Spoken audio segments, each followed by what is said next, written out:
ಕೇವಲ ಹಗರಿಬೊಮ್ಮನಹಳ್ಳಿ ಮಾತ್ರ ಅಲ್ಲ, ಹಾವೇರಿ ಜಿಲ್ಲೆಯಲ್ಲೂ ಕೂಡ ಇಂಥದ್ದೇ ಪರಿಸ್ಥಿತಿ.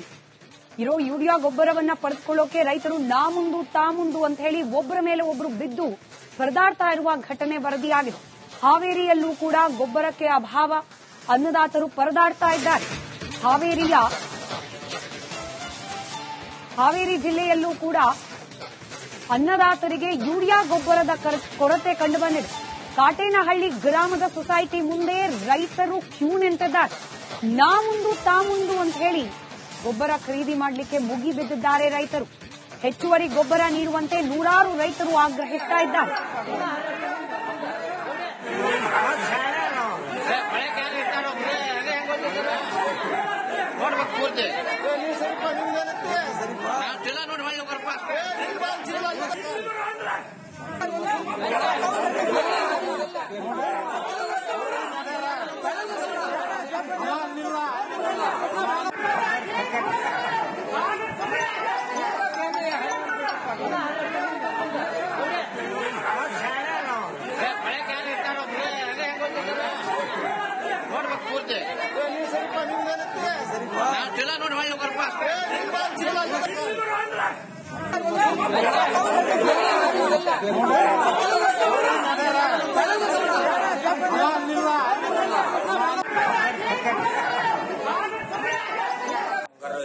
ಅತಿ ಹೆಚ್ಚಾಗ್ತಿದ್ದ ಗ್ರಾಮದಲ್ಲಿ ಗೊಬ್ಬರದ ಅಭಾವ ಆಗ್ತಿದೆ ಅಂತ ಸರ್ಕಾರವು ಈ 30 ಟನ್ ಈ ಬಾರಿ ಕಳಿಸಿದ್ದಾರೆ. ಸುತ್ತಮುತ್ತ ಹಳ್ಳಿಯರು ಗ್ರಾಮದಲ್ಲಿ ಬರ್ತಿದ್ದಾರೆ. ಹಾಗಾಗಿ ಕಕಳೆ ಗ್ರಾಮದಲ್ಲಿ ಗೊಬ್ಬರದ ಅಭಾವದಿಂದ ರೈತರು ಆಕ್ರೋಶಗೊಂಡು ಕಂಗಾಲಾಗಿದ್ದಾರೆ. ಈ ವರ್ಷದ ಮಳೆಯಿಂದ ಬೆಳೆಗಳು ನಾಶ ಆಗ್ತಿದ್ದು, ಗೊಬ್ಬರದ ಅಭಾವದಿಂದ ಎಚ್ಚೆತ್ತುಕೊಂಡ ಸರ್ಕಾರ ಈ ಬಾರಿ ಇನ್ನೂ ಅತಿ ಹೆಚ್ಚು ಗೊಬ್ಬರವನ್ನು ಕಳಿಸಬೇಕಂತಂದು ಕೃಷಿ ಇಲಾಖೆ ಮತ್ತು ಸಂಬಂಧಪಟ್ಟ ಅಧಿಕಾರಿಗಳಲ್ಲಿ ಕೇಳ್ಕೊಳ್ತೇವೆ. ಮತ್ತ ಈ ವರ್ಷ ಇಲ್ಲಿ ಗ್ರಾಮದಲ್ಲಿ ರೈತರ ಸಂಖ್ಯೆ ವರ್ಷಕ್ಕೆ ಕೃಷಿ ಸಾಕ್ತಿದ್ದು ಇವತ್ತಲ್ಲಿ. ಹಾಗಾಗಿ ಗೊಬ್ಬರವನ್ನು ಸರಿಯಾಗಿ ಪೂರೈಕೆ ಮಾಡಬೇಕಂತಂದು ಸಂಬಂಧಪಟ್ಟ ಕೃಷಿ ಇಲಾಖೆ ಮತ್ತು ನಮ್ಮ ಕೇವಲ ಹಗರಿಬೊಮ್ಮನಹಳ್ಳಿ ಮಾತ್ರ ಅಲ್ಲ, ಹಾವೇರಿ ಜಿಲ್ಲೆಯಲ್ಲೂ ಕೂಡ ಇಂಥದ್ದೇ ಪರಿಸ್ಥಿತಿ. ಇರೋ ಯೂರಿಯಾ ಗೊಬ್ಬರವನ್ನ ಪಡೆದುಕೊಳ್ಳೋಕೆ ರೈತರು ನಾ ಮುಂದು ತಾ ಮುಂದು ಅಂತ ಹೇಳಿ ಒಬ್ಬರ ಮೇಲೆ ಒಬ್ಬರು ಬಿದ್ದು ಪರದಾಡ್ತಾ ಇರುವ ಘಟನೆ ವರದಿಯಾಗಿದೆ. ಹಾವೇರಿಯಲ್ಲೂ ಕೂಡ ಗೊಬ್ಬರಕ್ಕೆ ಅಭಾವ, ಅನ್ನದಾತರು ಪರದಾಡ್ತಾ ಇದ್ದಾರೆ. ಹಾವೇರಿ ಜಿಲ್ಲೆಯಲ್ಲೂ ಕೂಡ ಅನ್ನದಾತರಿಗೆ ಯೂರಿಯಾ ಗೊಬ್ಬರದ ಕೊರತೆ ಕಂಡುಬಂದಿದೆ. ಕಾಟೇನಹಳ್ಳಿ ಗ್ರಾಮದ ಸೊಸೈಟಿ ಮುಂದೆ ರೈತರು ಕ್ಯೂ ನಿಂತಿದ್ದಾರೆ. ನಾ ಮುಂದು ತಾ ಮುಂದು ಅಂತ ಹೇಳಿ ಗೊಬ್ಬರ ಖರೀದಿ ಮಾಡಲಿಕ್ಕೆ ಮುಗಿಬಿದ್ದಿದ್ದಾರೆ ರೈತರು. ಹೆಚ್ಚುವರಿ ಗೊಬ್ಬರ ನೀಡುವಂತೆ ನೂರಾರು ರೈತರು ಆಗ್ರಹಿಸ್ತಾ ಇದ್ದಾರೆ.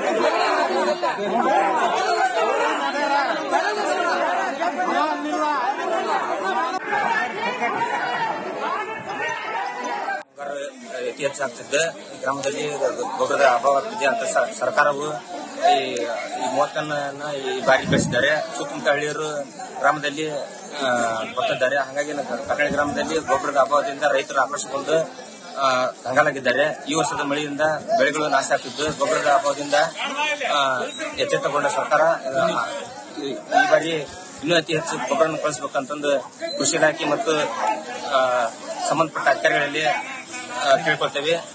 ಮತ್ತ ಈ ವರ್ಷ ಇಲ್ಲಿ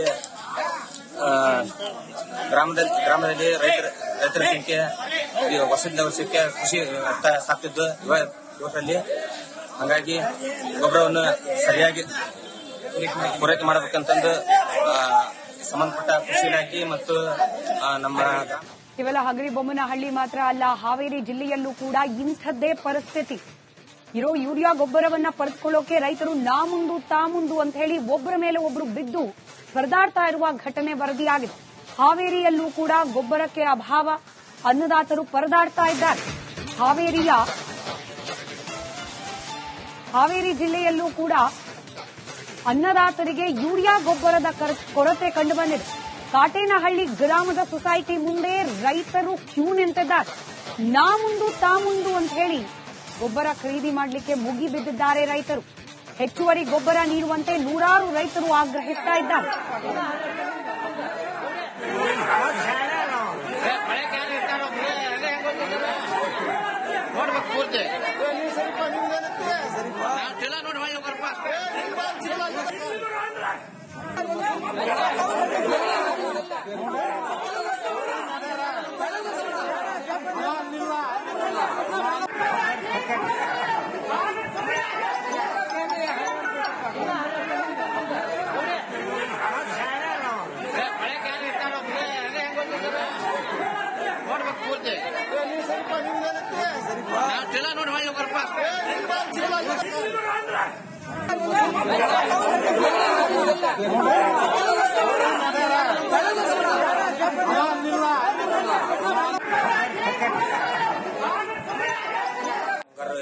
ಅತಿ ಹೆಚ್ಚಾಗ್ತಿದ್ದ ಗ್ರಾಮದಲ್ಲಿ ಗೊಬ್ಬರದ ಅಭಾವ ಇದೆ ಅಂತ ಸರ್ಕಾರವು ಈ 30 ಟನ್ ಈ ಬಾರಿ ಕಳಿಸಿದ್ದಾರೆ. ಸುತ್ತಮುತ್ತ ಹಳ್ಳಿಯರು ಗ್ರಾಮದಲ್ಲಿ ಬರ್ತಿದ್ದಾರೆ. ಹಾಗಾಗಿ ಕನ್ನಡ ಗ್ರಾಮದಲ್ಲಿ ಗೊಬ್ಬರದ ಅಭಾವದಿಂದ ರೈತರು ಆಕ್ರೋಶಗೊಂಡು ಕಂಗಾಲಾಗಿದ್ದಾರೆ. ಈ ವರ್ಷದ ಮಳೆಯಿಂದ ಬೆಳೆಗಳು ನಾಶ ಆಗ್ತಿದ್ದು ಗೊಬ್ಬರದ ಅಭಾವದಿಂದ ಎಚ್ಚೆತ್ತುಕೊಂಡ ಸರ್ಕಾರ ಈ ಬಾರಿ ಇನ್ನೂ ಅತಿ ಹೆಚ್ಚು ಗೊಬ್ಬರವನ್ನು ಕಳಿಸಬೇಕಂತಂದು ಕೃಷಿ ಇಲಾಖೆ ಮತ್ತು ಸಂಬಂಧಪಟ್ಟ ಅಧಿಕಾರಿಗಳಲ್ಲಿ ಕೇಳ್ಕೊಳ್ತೇವೆ. ಮತ್ತ ಈ ವರ್ಷ ಇಲ್ಲಿ ಗ್ರಾಮದಲ್ಲಿ ರೈತರ ಸಂಖ್ಯೆ ವರ್ಷಕ್ಕೆ ಕೃಷಿ ಅರ್ಥ ಸಾಕ್ತಿದ್ದು ಇವತ್ತಲ್ಲಿ. ಹಾಗಾಗಿ ಗೊಬ್ಬರವನ್ನು ಸರಿಯಾಗಿ ಪೂರೈಕೆ ಮಾಡಬೇಕಂತಂದು ಸಂಬಂಧಪಟ್ಟ ಕೃಷಿ ಇಲಾಖೆ ಮತ್ತು ನಮ್ಮ ಕೇವಲ ಹಗರಿಬೊಮ್ಮನಹಳ್ಳಿ ಮಾತ್ರ ಅಲ್ಲ, ಹಾವೇರಿ ಜಿಲ್ಲೆಯಲ್ಲೂ ಕೂಡ ಇಂಥದ್ದೇ ಪರಿಸ್ಥಿತಿ. ಇರೋ ಯೂರಿಯಾ ಗೊಬ್ಬರವನ್ನ ಪಡೆದುಕೊಳ್ಳೋಕೆ ರೈತರು ನಾ ಮುಂದು ಅಂತ ಹೇಳಿ ಒಬ್ಬರ ಮೇಲೆ ಒಬ್ರು ಬಿದ್ದು ಪರದಾಡ್ತಾ ಇರುವ ಘಟನೆ ವರದಿಯಾಗಿದೆ. ಹಾವೇರಿಯಲ್ಲೂ ಕೂಡ ಗೊಬ್ಬರಕ್ಕೆ ಅಭಾವ, ಅನ್ನದಾತರು ಪರದಾಡ್ತಾ ಇದ್ದಾರೆ. ಹಾವೇರಿ ಜಿಲ್ಲೆಯಲ್ಲೂ ಕೂಡ ಅನ್ನದಾತರಿಗೆ ಯೂರಿಯಾ ಗೊಬ್ಬರದ ಕೊರತೆ ಕಂಡುಬಂದಿದೆ. ಕಾಟೇನಹಳ್ಳಿ ಗ್ರಾಮದ ಸೊಸೈಟಿ ಮುಂದೆ ರೈತರು ಕ್ಯೂ ನಿಂತಿದ್ದಾರೆ. ನಾ ಮುಂದು ಅಂತ ಹೇಳಿ ಗೊಬ್ಬರ ಖರೀದಿ ಮಾಡಲಿಕ್ಕೆ ಮುಗಿ ಬಿದ್ದಿದ್ದಾರೆ ರೈತರು. ಹೆಚ್ಚುವರಿ ಗೊಬ್ಬರ ನೀಡುವಂತೆ ನೂರಾರು ರೈತರು ಆಗ್ರಹಿಸ್ತಾ ಇದ್ದಾರೆ.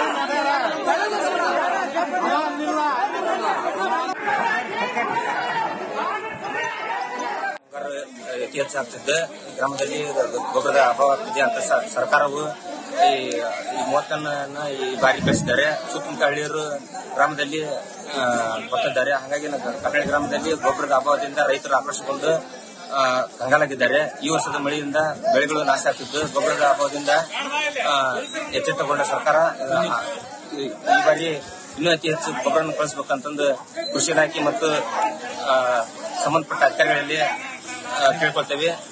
ಮತ್ತ ಈ ವರ್ಷ ಇಲ್ಲಿ ಗ್ರಾಮದಲ್ಲಿ ರೈತರ ಸಂಖ್ಯೆ ವರ್ಷಕ್ಕೆ ಕೃಷಿ ಅರ್ಥ ಸಾಕ್ತಿದ್ದು ಇವತ್ತಲ್ಲಿ. ಹಾಗಾಗಿ ಗೊಬ್ಬರವನ್ನು ಸರಿಯಾಗಿ ಪೂರೈಕೆ ಮಾಡಬೇಕಂತಂದು ಸಂಬಂಧಪಟ್ಟ ಕೃಷಿ ಇಲಾಖೆ ಮತ್ತು ನಮ್ಮ